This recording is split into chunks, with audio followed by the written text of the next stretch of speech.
오늘은 누구나 잘 아는 것처럼 종료 주일이지요. 고난주간의 시작이자 또 미라클 기도회의 마지막 주간이기도 합니다. 오늘 말씀은 너무나도 유명해서 그 종려나무 가지를 흔들고 호산나 외쳤던 그런 시간들을 기념하는 날입니다. 이 본문의 내용의 말씀은 너무나도 중요해서 사복음서에 다 기록이 되어져 있습니다. 마태, 마가, 누가, 요한. 예수님의 공생의 마지막 주간, 이제 예루살렘 입성을 시작으로 마지막 일주일의 사역들을 마감하시지요. 이때 군중들은요, 예수님이 예루살렘에 입성하실 때에 종려나무 가지를 흔들렀다. 그래서 그 내용을 그 유래 때문에 종려주일이라는 명칭이 붙여지게 되었지요. 그래서 오늘 이 본문의 내용들, 호산나, 또 종려주일, 이 내용의 메시지를 통하여서 우리에게 주시는 메시지, 그리고 본문 하나하나를 살펴보면서 하나님께서 주시는 우리가 묵상의 내용들, 새겨야 될 내용의 말씀을 같이 보기를 원합니다. 예수님께서는요, 이제 벳파게에 오르게 되시죠. 이 벳파게는 예루살렘 아주 근방에 있는 마을이었습니다. 여기 오자마자 예수님의 제자들을 향하여서 심부름을 하나 시킵니다.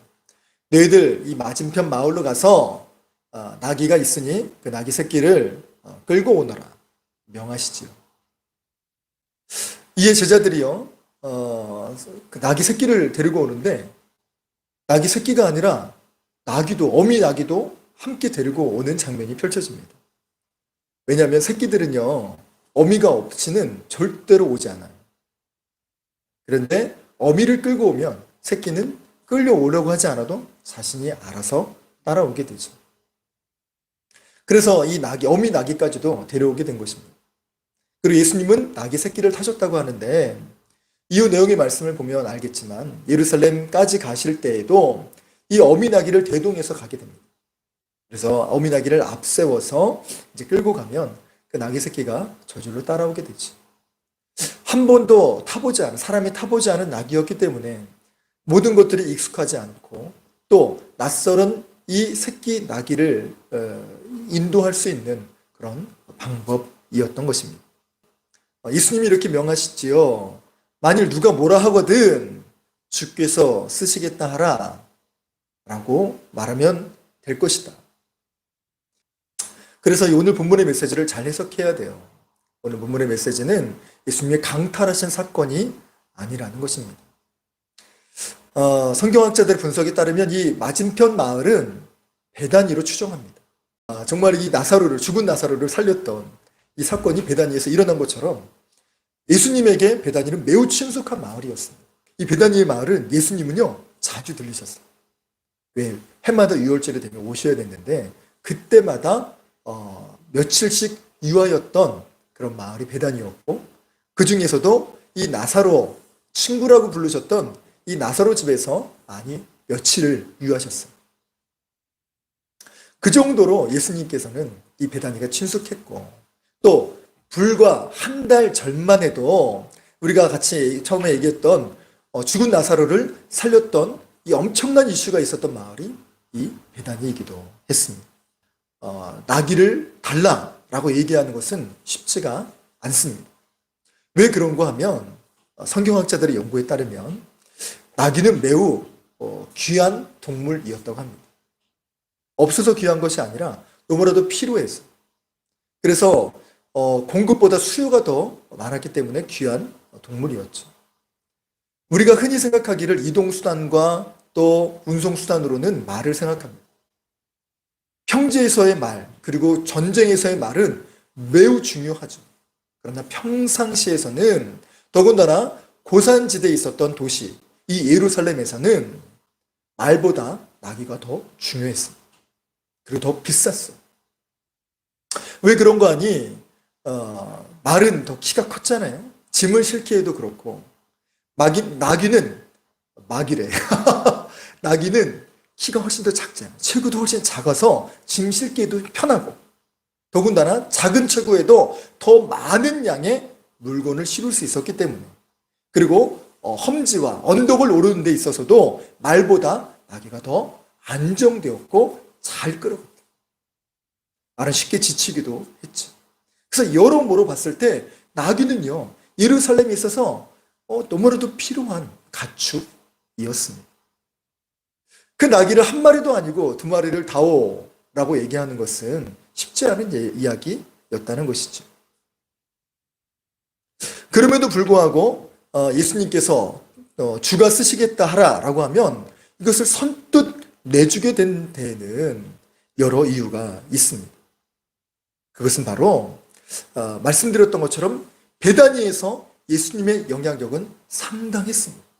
며칠씩 또 공생이 3년 동안 유하셨기 때문에 모르긴 몰라도 이 나귀의 주인이 예수님께 은혜를 받은 사람이 아니었을까라고 추정합니다.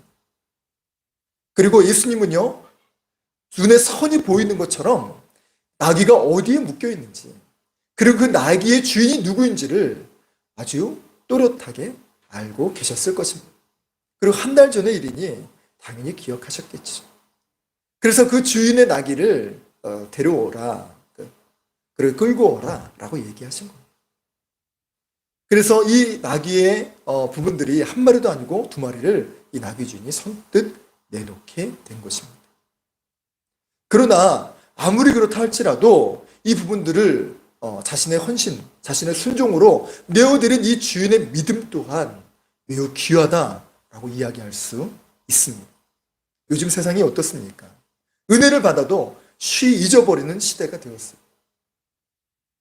원수는 바위에 새기고 은혜는 물에 새기는 시대가 지금 시대가 되었다는 것이죠.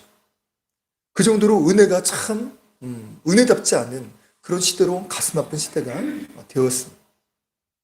그런데도 하나님께 받은 그 은혜, 예수 그리스도로 인하여서 받은 그 은혜와 사랑이 너무나도 귀해서 주가 쓰시겠다 하라 라는 이 한마디에 더 묻고 따지지도 않고 내어드렸다는 것이지. 왜요? 이해가 되지 않아도 예수님이 그렇게 말씀하시는 데는 까닭이 있을 거야 라는 전적인 신뢰가 담긴 이 순종이었다는 것입니다. 이처럼 하나님의 역사는 작은 순종, 작은 결단, 성령의 마음의 감동이 움직이는 이 작은 감동으로 인하여서 주님의 역사가 일어나게 됩니다. 그리고 이 산의 이 주인은 아마도 알지 못했을 것입니다. 자신이 구약의 예언의 엄청난 도구로 쓰임받게 되었다는 것을 말합니다. 이로 인하여서 스가랴서 9장 9절의 말씀과 같이 주의 말씀의 약속이 이루어지게 되었습니다. 시온에 따라 크게 기뻐할지어다. 예루살렘에 따라 즐거이 부를지어다. 보라, 내 왕이 내게 임하시나니 그는 공의로우시며 구원을 베푸시며 겸손하셔서 나귀를 타시나니 나귀의 작은 것 곧 나귀 새끼니라. 이 주인의 순종으로 구약의 메시아 예언이 이루어지는 순간이 됩니다. 하나님의 크신 역사는 이렇듯 작은 결심과 순종에서 시작됩니다. 모세가 홍해 바다를 가르는 이 기적도 바다를 향하여 지팡이를 가리킬 때 시작되었습니다. 오병이어로 5,000명을 먹이시는 이 놀라운 기적 또한 한 소년의 작은 도시락의 드림으로 인하여서 시작되었죠. 이방인 백부장이 베드로 사도가 그 엄청난 순종을 통하여서 만나게 되는 이 과정 또한 이 고넬료라는 사람의 기도의 순종, 하루에 정말 시간을 정하여서 주님께 간절히 기도한 이 경건의 아름다운 열매의 결과였습니다. 이처럼 때에 맞는 순종과 헌신은 이처럼 믿음의 역사를 일으키게 됩니다. 이 역사가 우리 믿음의 성도들에게도 일어나기를 소망합니다. 성령님께서 우리 믿음의 성도님들을 언제 어떻게 감동시키실지 모릅니다. 그때마다 이것을 그래 감동은 되는데 좀 버거워, 좀 부담돼, 좀 나중에 이렇게 미루다 보면 성령의 일하심이 약해지게 되고 또 인격적인 성령님께서 이제 일하지 못하시는 경우도 생기게 됩니다. 반면에 작은 순종에도 아멘, 또 작은 감동에도 내 주님 말씀만 하옵소서 주의 종이 듣겠나이다. 이런 정말 심정으로 모든 촉각을 곤두세워서 주님께 귀 기울이게 된다면 그로 인한 순종의 시작으로 하나님의 위대한 역사가 일어나게 될 줄로 믿습니다. 이 믿음의 역사를 바로 이 나귀 주인이 일으킨 것처럼 아름다운 믿음의 성도들에게도 이 믿음의 아름다운 열매들이 있어지길 주의 이름으로 간절히 축원합니다. 예수님은 제자들의 손에 이끌린 이 나귀 새끼에 이제 올라타시게 되죠. 성경학자들에 따르면 이 벳바게와 예루살렘까지의 거리는 한 2, 3km 정도였을 것이다 라고 추정합니다. 나귀는요 그렇게 빠른 동물이 아닙니다. 물론 빠르게 움직이라고 한다면 사람보다 빠르긴 하겠지만 여기에 단서는 나귀 새끼지. 한 번도 타보지 않은 그 나귀 새끼를 타고 움직인다면 그 속도는 그렇게 빠르진 않았을 것입니다. 그래서 대략 한 1시간 가까이 되지는 않았을까. 그 이동 거리가요. 이동 시간을. 그 시간 동안에 예루살렘에 하다하게 소문이 퍼지게 됩니다. 지난 3년의 공생의 기간 동안에 6월절 기간을 빼고는 예루살렘에 오지 않으셨던 당시의 슈퍼스타 예수 그리스도께서 이 땅에 오신다는 소문은 하다하게 온 예루살렘을 그 소문이 퍼지게 되었을 것입니다. 그래서 사람들이 쏟아져 나오기 시작했어요. 그리고 자신의 겉옷을 벗기 시작합니다. 바닥에 깔기 시작합니다. 종려나무도 바닥에 깔기 시작합니다. 일부는 그것을 손을 들고 모두가 흔들며 예수님의 입성을 환영합니다. 유대 사회에서는요, 겉옷은 매우 중요했습니다. 자신의 신분을 표시하는 신분증 같은 역할도 했지. 그래서 유대 복식을 연구하는 사람들의 연구에 따르면 그것을 어떻게 구별하는가 하니 겉옷에 달린 수를 보고 그들의 신분을 판단한다고요. 그래서 왕족에 다는 그 술이 다르고 귀족이 다는 그 술이 다르고 또 일반 평민들이 다는 그 수준이 달랐다는 것이죠. 심지어 거지들도 그 겉옷을 입으면 자신이 거지입니다. 또 구걸할 수 있는 당연한 권리, 또 이 사람은 구걸해도 돼 라고 하는 그런 표식처럼 그 겉옷이 작용했다고 해요. 그런데 이것을 유대 사람들은요, 옷이 흔치 않은 때였어요. 옷 한 벌도 매우 귀했습니다. 그래서 이것을요, 모래바람이 있을 때는 바람막이, 모래막이 역할을 하고요. 잠잘 때는 심지어 이것을 덮고 자기도 했습니다. 그들은 이렇게 귀한 이 겉옷을요, 땅에 펼쳐놓습니다. 왜 그런 거 아니? 당신은 흙바람, 먼지바람이 많았지. 바람이 불면 모래바람도 일었을 것입니다. 그런데 한 사람도 아닌 정말 수많은 사람들이 겉옷을 피면 어떻게 됩니까? 한순간에 포장도로 레드카펫이 되는 것이죠. 그래서 먼지가 나지 않도록 하는 그 일을 통하여서 내가 당신을 그만큼 존경합니다 라고 하는 이 표현이 바로 겉옷을 펴는 작업이지. 보통은 왕이 지나갈 때나 나라에 큰 공을 세운 장군이 지나갈 때 이 존경의 표현을 담아서 겉옷을 폈습니다. 종려나무까지도 마찬가지입니다. 종려나무까지는 번성과 또 풍요를 상징합니다. 그래서 당시 얼마나 먹을 것이 없었습니까? 왕이 지나갈 때 이 종려나무가지를 흔들며 왕이여 우리를 배부르게 정치를 잘하소서, 또 우리를 돌봐서 우리의 어려움들을 왕이여 돌보소서, 이런 표현을 담아서 환호했던 것이죠. 그 모습 그대로 예수님께 재현하고 있는 것입니다. 오늘 9절의 말씀을 보면 군중들은 예수님 앞과 뒤로 지나가면서 크게 소리칩니다. 뭐라고 소리쳤을까요? 호산나 다윗의 자손이여 찬송하리로다. 주의 이름으로 오시는 이여 가장 높은 곳에서 호산나 하더라. 보통 우리 발음이 잘 안 되지. 보통 이 호산나라는 이 단어는요, 크리스찬들에게는 매우 기쁨의 단어이기도 합니다. 우리가 옛날에 어렸을 때 많이 불렀던 찬송 있지 않습니까? 호산나, 호산나, 호산나 높은 곳, 비웃니? 호산나 높은 곳에서 저희 아들이 비웃었어요. 이렇게 율동을 했어요. 그래서 우리들에게 크리스찬의 이미지의 호산나는 기쁨, 찬송, 또 예수님을 높여드리는 그 경배, 이런 느낌으로 호산나라는 단어가 인식되어 있습니다. 그런데 이 호산나의 의미를 살펴보면 매우 깊은, 또 매우 간절한 의미, 그리고 조금은 어두운 내용도 담겨져 있습니다. 이 히브리어 호산나라는 단어는 두 단어의 합성어입니다. 그래서 호시아라고 하는 구원하소서라는 뜻과 나라고 하는 뜻의 구하옵나니 또는 원컨대라는 단어가 담겨져 있죠. 그래서 70인역을 보면 여기에 또 한 가지 의미가 추가돼서 이제, 곧, now, 지금 이런 뜻도 포함되어져 있습니다. 그래서 호시아나라는 이 단어의 정확한 뜻을 표현한다면 구하옵나니 이제, 곧, 지금 구하옵소서 라는 간절한 기도의 내용의 뜻입니다. 당시 유대인들은요, 매우 모진 세월을 보내고 있었습니다.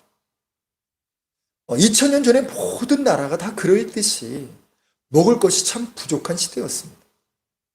게다가 당시 유대는요, 로마의 식민지로 세금과 노동을 착취당하고 있었던 그 수탈의 세월을 보내고 있었습니다. 자신들이 해방할 그 메시아, 그 구원자가 이제나 저제나 올까 그렇게 기도하고 기다렸던 그 메시아. 그 세간에서 9장 9절의 말씀을 이루시고자 나귀 새끼를 타고 오신다는 그 메시지를 생각하며 이제 정말 죽은 자도 살리시고 또 변변찮은 음식으로도 5천 명을 먹이시는 이 위대한 메시아가 이제 오신다니 기쁘시지 않으셨을까요? 아니 환호가 절로 나오지 않았겠습니까? 여러분 2002년도에 태어나지 않은 우리 아들도 있었긴 했지만 2002년도의 모습을 생각해 보면 여러분 대단한 장면이 펼쳐집니다. 당시 16강도 들지 못했던 우리나라가 세계 열강들을 하나씩 하나씩 무너뜨리며 이제 16강, 8강 그리고 4강을 올라가는 아주 엄청난 역사가 일어나게 되죠. 그때 당시 뉴스를 보면요, 당시 수백만의 사람들이 거리로 쏟아져 나왔다고 합니다. 그 중에 한 사람이 저도 있습니다. 사람들은요, 누가라도 약속이라는 듯이 박수를 쳐요. 아니 소리를 지릅니다. 대한민국 하면 나만 박수 치는 게 아니라 서로가 짠 듯이 박수를 쳐요. 그리고 박수를 칠 수 없는 사람들은요, 클락션을 누릅니다. 빵빵 빵빵 빵 이러기를요 진짜 새벽까지 합니다. 시끄러울 법도 한데 좀 조용히 좀 해 라고 이야기하는 사람이 없을 정도로 서로가 너무 기쁨의 애침으로 정말 소리 지르면서 대한민국을 목 놓아 외쳤습니다. 심지어 목이 쉰 사람도 한둘이 아니지. 여러분 축구 하나 16강이 아닌 4강에 오른 이 사건으로 인해서도 온 국민이 이렇게 기뻐하고 즐거워합니다. 하물며 정말 이 땅을 구원하시기 위해 우리의 문제를 해결하시기 위해서 이 땅에 오신다는 그 메시아를 눈앞에 두고도 기뻐하지 않을 사람이 있겠냐고요. 그 기쁨과 환호와 이제 우리가 해방되었다는 이 해방감의 자유함으로 소리를 지르는 그 상황이 당시 이 상황에 펼쳐지게 되었다는 것입니다. 10절의 말씀을 보면 사람들이 얼마나 크게 소리를 외쳤던지 온 성이 소동했을 정도라고 기록합니다. 성경학자들의 연구에 따르면 당시 예루살렘에 모인 사람의 숫자는 무려 270만 명 정도 되었다고 합니다. 우리 조선 초기에 한양의 인구가 10만 명이었음을 감안해 볼 때 이 270만 명이 2000년 전에 정말 270만 명이 모였다. 정말 어마어마한 사건입니다. 왜 모였을까요? 유월절을 기념하기 위해서. 예루살렘 사람뿐만 아니라 온 유대 사람, 그리고 전 세계에 퍼져 있었던 이 유대인들이 유월절을 기념하기 위하여 세계 각처에서 몰려들었습니다. 그 인구가 270만 명가량이라고 합니다. 인원이 다 소리치진 않았겠지만 그 중에 일부만 소리쳤다고 하더라고요. 정말 우리가 뭐 촛불 집회 또 다른 뭐 집회에서 100만 명이 운집했다고 하는데 그 사람들이 모여서 소리를 질렀다고 해보십시오. 어마어마한 소리였을 것입니다. 이 사람들이 소리를 질렀을 때에, 호산나를 불렀을 때에 중요한 건 모두가 다 똑같은 메시지의 호산나는 아니었을 거라는 겁니다. 어떤 이에게는 그동안에 간절히 기도했던 제목이 응답받는 현장일 수도 있었겠지만, 다른 어떤 이에게는 정말 이 분위기에 휩싸여서 그 흥분의 도가니에 정말 나도 그렇게 기쁨으로 소리 질렀던, 어쩌면 믿음이 담기지 않은 그런 외침일 수도 있지 않았을까라는 생각을 해보게 됩니다. 왜냐하면 이들이 진정 믿음으로 외쳤다고 한다면 예수님이 잡히셨을 때에 그 똑같은 외침으로 예수님을 십자가에 못 박으라 라고 하는 그 입소리, 그 목소리, 또 그 크기가 되었기 때문입니다. 만약 우리가 그 자리에 있었다면 우리는 어떠한 의미의 호산나를 외쳤을까요? 간절한 기도의 내용을 담았습니까? 아니면 분위기에 휩싸여서 모두가 그렇게 외치니 또 정말 그분이 메시아일지도 몰라? 라고 하는 믿음 없는 외침을 부르고 있지는 않습니까? 오늘 말씀을 통하여서 이 시대의 호산나는 어떤 의미에서 불려져야 되는지, 또 나는 어떻게 호산나를 불러야 되는지를 점검해 보기를 원합니다. 아울러 우리가 불러야 할 진정한 호산나를 부르고 또한 경험하는 진정한 능력의 시간 되기를 간절히 축원합니다. 한동안 교회마다 찬양 집회로 뜨거웠던 때가 있었습니다. 그래서 요일마다 다르죠. 월요 집회, 화요 모임, 월요 모임, 화요 모임, 또 목요 찬양, 목찬. 그래서 요일별로 돌아가서 그렇게 찬양 집회에 뜨거웠던 시절이 있었죠. 그래서 청소년들과 청년들이 그렇게 주님을 찬양하기 위해서 구름대처럼 몰려들었습니다. 여름 수련회 때 찬양, 여름과 겨울 때 우리 수련회 때 찬양하는 모습을 보면 어떻습니까? 마치 클럽을 방불케 하는 그런 뜨거움의 시간들이 지연되었죠. 저는 당시 청소년과 청년 사역을 담당했었는데 이를 두고 무료하는 목사님들이 있었다는 것을 알고 있습니다. 아니, 이 시대 젊은이들이 정말 클럽에 가지 않고 또 다른 데 춤추러 가지 않고 주님 앞에 찬양하고 춤추는 이것이 왜 잘못됐는가? 그런 생각은 그때나 지금이나 그리 크게 달라지지는 않았습니다. 그러나 그때와 조금은 다른 것이 있다면 우리는 왜 춤추며 왜 주님 앞에 정말 그렇게 환호하며 찬양해야 되는가? 그 의미는 점검해 보아야 된다는 것이죠.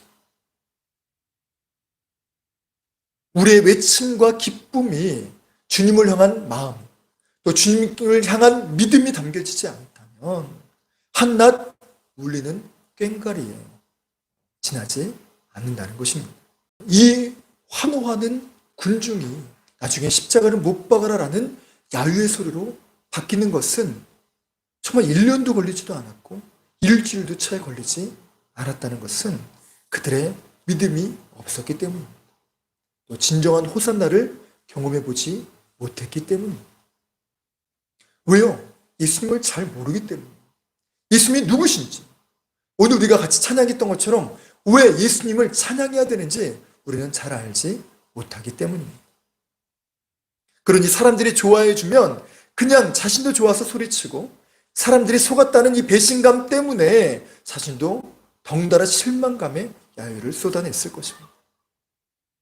이 모든 것을 알고 계시는 예수님이 그 호산나 찬양을 들으며 어떤 생각을 하셨을까요? 마음 한켠에는 아리지 않으셨을까요? 이렇게 묵상해 보면 저절로 숙연해집니다. 다른 어떤 모습으로 주님을 찬양하고 소리치고 있을까? 이스라엘 백성들의 그 모습을 보면 때론 너무 변죽맞아 보이고 심지어 한심해 보이기까지 합니다. 그러나 오늘날 우리의 모습, 깊은 데는 주님을 찬양하지만 참 우리가 시험에 들고 어려운 상황에 놓이게 되면 우리도 그런 야유까지는 아니지만 그런 절망의 한숨을 지을 때가 있진 않았습니까? 주님을 향한 믿음의 고백을 담아 호산나를 불러야 될 줄로 믿습니다. 여러분, 호산나의 의미를 글로 배우거나 주변에서 듣는 얘기로 듣게 되면 진정한 호산나를 외칠 수가 없습니다. 그야말로 십자가도 마찬가지죠. 십자가 사건이 우리에게 경험되어지지 못하면 한낱 종이 십자가 그리고 장식품의 십자가에 지나지 않을 것입니다.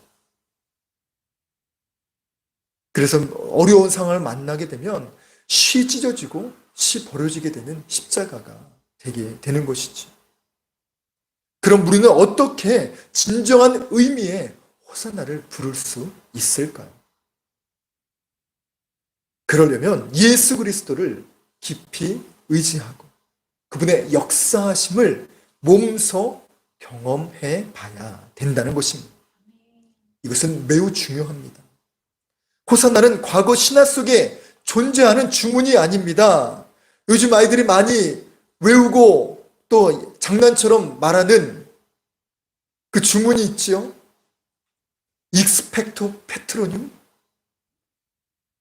윙가르디움 레비오사. 우리 큰아들은 알고 있어요. 우리 둘째 아들도 이 설교를 들었다면 아빠가 우리 세일러문의 주문과 또 꿈따리 샤바라 와꾸카차크 이런 주문으로 호산나를 외치는 것이 아니라는 것이지. 호산나는요, 박제된 전설 속의 이야기가 아니라 지금 실제 일어나는 우리의 삶의 증명이 바로 호산나인 것입니다. 우리가 정말 어려움을 겪을 때, 그래서 절망 가운데 지쳐서 짓눌려 있을 그때에 우리는 호산나를 불러야 합니다. 이것이 강력한 능력이 되어 예수님의 현현, 예수님의 임재, 성령의 역사심으로 바뀌어져 우리의 삶에 드러나게 되는 것입니다. 이것이 바로 호산나의 핵심이지. 이제 어제 저는요 용인의 한 화원을 다녀왔습니다. 목소리가 아주 걸걸한 여자 권사님이셨는데요, 일면식도 없었던 그 권사님이요, 개척교회라는 이름 하나, 우리가 전도하기 위해 이 화초가 필요합니다, 이 말 한마디에 정말 엄청난 헌신을 해주셨어요. 시중가의 최소 절반, 많게는 정말 3분의 1도 안 되는 그 가격으로 꽃을 건네주셨어요. 그리고 정말 축복해 맞이 않았고 언제든지 오시라고 그렇게 말하시는 권사님은요, 얼마 전까지 팔에 기부술을 하셨어요. 그리고 씨도 제대로 뿌리지 못해가지고 이제 이것을 내려놓아야 되나? 이제 좀 쉬어야 되나? 그럼에도 불구하고 전도하는, 이 연락하는 그 교회들 때문에 그들이 생각나서 사명 감당하고자 그 일을 진행하고 계십니다. 10여 년이 넘도록 그 일들을 진행하셨고 지금까지 500여 교회를 도우셨다는 거죠.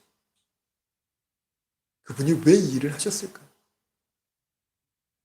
호산나를 경험했기 때문에, 예수 그리스도께서 건지시는 그 사건을 경험했기 때문에 그 은혜를 갚고자, 그래서 이 사랑을, 이 은혜를 어떻게든 보답할까, 이 애끓는 마음으로, 이 오병이어를 들었던 작은 소년의 그 마음으로 하나님 이것도 받으시고, 하나님 이것도 정말 드릴 수 있다면 저에게는 정말 감사한 일입니다. 주님은 우리에게 생명도 아끼지 아니하시고, 대통령 자리도 아니고 정말 기업 총수의 자리도 아닌 하나님, 그 하늘 보좌를 버리고 내려오신 그 예수님, 그분의 모든 헌신 앞에 자신의 것을 드리기를 아까워하지 않았다는 것입니다. 물론 아까울 수도 있지요. 물론 힘들어서 정말 쉬고 싶기도 하죠. 그러나 그 사랑 때문에, 그 사랑에 매여 그 일들을 진행하고 계신다는 것입니다. 여러분, 호산나를 경험한 사람과 그렇지 않은 사람은 이렇게 차이가 있다는 것입니다. 그래서 여러분, 복음을 전하기 전에, 또 우리가 정말 다른 그 어떤 것을 하기 전에 먼저 이 호산나를 경험하고 예수 그리스도의 십자가를 경험하기를 간절히 축원해요. 정말 은혜 받은 성도들이, 정말 십자가의 그 사랑에 매인 성도들이 자신의 부분들을 내어드리며, 하나님 이것도 쓰시려거든, 그 나귀 주인의 드림처럼 주가 쓰시겠다 하라. 은혜 받은 제가 정말 이거를 드릴 수 있음을 감사하나이다. 그래서 주님 앞에 드리고 정말 교회를 세우고 영혼을 살리는 이 일에 정말 드리기를 기뻐하는 그 호산나를 경험한 사람들, 할렐루야, 그 모습으로 우리가 주 앞에 서기를 원합니다. 여러분, 이렇게 전도하면요, 이 호산나의 능력이, 십자가 사랑이 정말 내 안에 경험된 사람은요, 한마디를 전해도 그 입술에 권세가 있습니다. 전도를 하지 말라 그래도 전도하게 되고요, 헌신하지 말라 그래도 헌신하게 되고요, 영혼을 사랑하지 말라고 해도, 영혼을 정말 용서하지 말라고 해도 그렇게 하지 않으면 견딜 수 없는 그 마음이 불을 듯 일어나는 것이 바로 호산나가 새겨진 사람, 십자가의 사랑이 온몸에 배어진 사람의 모습임을 기억하시기 원해요. 여러분, 은혜를 받으면 우리 삶이 달라지고, 우리 말투가 달라지고, 우리의 생각이 달라지게 됩니다. 내가 바뀌면 우리 가정이 바뀌고, 우리 자녀들도 달라지게 됩니다. 이 호산나의 의미를 경험하는 이 미라클 사순절, 또 이 십자가 부흥의 놀라운 시간들이 되기를 간절히 소망합니다. 아멘. 이제 마지막으로 이 코로나 시대야말로 정말 호산나를 간절히 외쳐야 될 때가 아닌가 싶습니다. 그토록 어색했던 비대면 예배는 이제 전국의 교인들에게 일상화되었습니다. 정말 비상식이 상식이 되어지는 정말 언노멀의 시절이 되었던 것이죠. 제자 훈련도 하지 못하고요, 기도 모임도 할 수 없는 이 정말 시대가 되었습니다. 소그룹 나눔도 어렵고요, 신앙 활동의 모든 부분들이 막히게 되었습니다. 그런 이때에 침체된 영혼들이 얼마나 많이 생겼는지 모릅니다. 그런 우리가 불러야 될 외침, 구하옵나니 주여 이제 곧 나우 구하옵소서. 종려 주일 때만 호산나를 외치는 것이 아니라 예수님이 십자가에 못 박히셔서, 그래서 우리의 소망이 다 끝나지는 것처럼 보여지는 그 절망의 때에도 우리는 호산나를 외쳐야 됩니다. 십자가에 못 박으셔서 예수님이 실망했습니다라고 외치는 소리가 아니라 주여 그때에도 주님께서 우리를 구원하실 줄 믿습니다 외치는 믿음의 호산나 성도가 되어야 한다는 것이지요. 아멘. 이렇게 주님을 찾을 때에 주님은 우리를 겨우 구원하시지 않습니다. 주님은 우리만 겨우 건지시는 분이 아닙니다. 호산나의 외침은 나만이 아니라 우리 주변을 위해서, 기도할 수 없는 주변 사랑하는 사람들을 위해서 우리가 대신 외쳐야 될 기도 제목이기도 합니다. 우리 주변을 돌아보면 이 코로나 사태를 맞이해서 얼마나 힘들어하는 사람들이 많이 생기는지 모릅니다. 가까이 우리 가족이 있고요. 주변에 정말 힘들어하는 그런 정말 사람들이 이 코로나 블루로 신음하는 사람들이 한둘이 아니라는 기사를 접하게 됩니다. 우리가 기도함으로 예수님께서 그들을 친히 찾아가 주셔서 그 마음을 어루만지시사 회복하시고 주의 위로를 부어주시고 주의 사랑하심을 부어주시는 놀라운 역사가 우리의 중보기도의 호사나를 통하여서 이루어지기를 소망합니다. 아멘. 오늘 우리는 이제 예배를 마치고 이 호사나를 전하기 위하여 달려갑니다. 작은 화초를 가지고 우리가 뿌렸던 이 씨앗이 다만 살아있기만 한다면, 생명을 가지고만 있기만 한다면 그들에게 심겨져 꽃을 피우게 될 줄로 믿습니다. 아멘. 또 이 호산나는 우리 히스토리 교회에 필요합니다. 개척교회, 작은 교회, 정말 함께 주님의 일을 일궈 나갈 마중물과 같은 주의 동역의 일꾼이 필요한 우리 히스토리 교회에 이 호산나는 너무나도 필요합니다. 그렇게 이 시대에 정말 호산나를 정말 전심으로 진심으로 부르며 호산나로 임하시는 그 임재와 역사와 응답의 그 열매가 우리의 삶, 가정, 교회에 넘쳐나시기를 주 예수 그리스도의 이름으로 간절히 축원합니다. 우리 이런 심정을 담아서 우리 수많은 무리들이 줄지어 찬양하고 우리 잠깐이지만 합심해서 기도하겠습니다.